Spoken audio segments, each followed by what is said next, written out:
It's Wednesday around noontime watching CNBC. Dow's down 346. Yesterday, late afternoon, I posted on my Facebook group that the stock market looked like it was ready to take a downward movement, whether this is a pause and a rebound from the low or it's the initiation of a new low. I guess we'll find out. But anyway, Merrill Lynch owed me $1 trillion. I've never been an employee of Merrill Lynch. I've owned the Merrill Lynch. I've owned a company that owns Merrill Lynch, like Bank of America now. I've had family assets there through my father in trust accounts. Yes, verbal statements about it's just economics, and I got an A+ in econ without trying, or whatever. I've never been compensated as an employee, an independent contractor, professional contractor, chairman of the board contractor.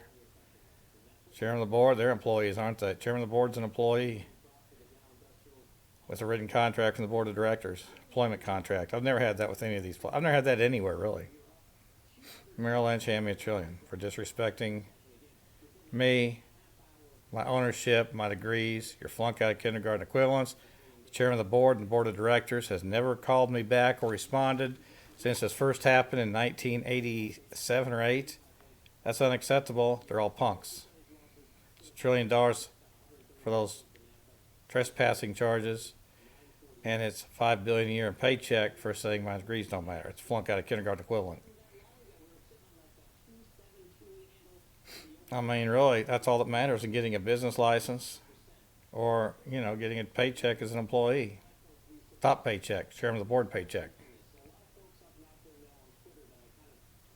Not a whole lot of difference, is there?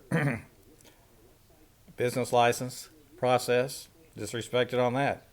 And the disrespect on that in Topeka was also these charges of trespassing and fiction at Merrill Lynch, Smith Barney, and Payne Webber, these stockbrokers. That bullshit was used against me to take away my real estate license, deny my real estate broker's license, and deny my hedge fund license. So all that shit, you owe me $1 trillion.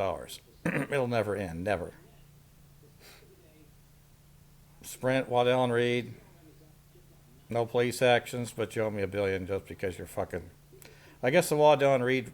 Some guy one time I went into Waddell and Reed, and maybe a person claiming to be the chairman of the company or something spoke to me in his office and was polite. Maybe he said he started out as an analyst in Wall Street. Well, I'm from here. I started out cleaning the toilets at Woolworths. Got my master's. Owned 10% or whatever, Video Corner. Worked in there, a private family business. That turned into hell. Mafia bullshit. Gossip to my dad. He wasn't really my dad. He was an identity thief and all that shit. That's never ended. So I got nothing to hide. I've got nothing to hide. I'm not guilty. ACT percentile, 99% in math, 98 in math, 96% overall, 93% on GMAT. Those are basic ratios to use for my paycheck based on that $5 billion. We assumed $5 billion hedge fund license paycheck got perfect everything, but it didn't. There's no such thing as perfect. We'll just assume that for theory here.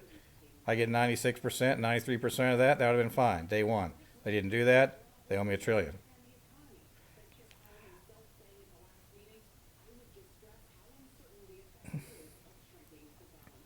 Look at the history of these companies. Who started them? Who got the original business license? Who the hell were they? Who are the people now? They didn't start it. They didn't get the original business license. They weren't even born when the companies were started. They're all fucking dumbass punks. One share owns the place. $1 worth on Robinhood owns the place. If you have a mutual fund that owns the place, you own the place. If you have a trust, third-party company that owns the place, and you own that, you own the place. It's $1 trillion you owe me for disrespect, punks.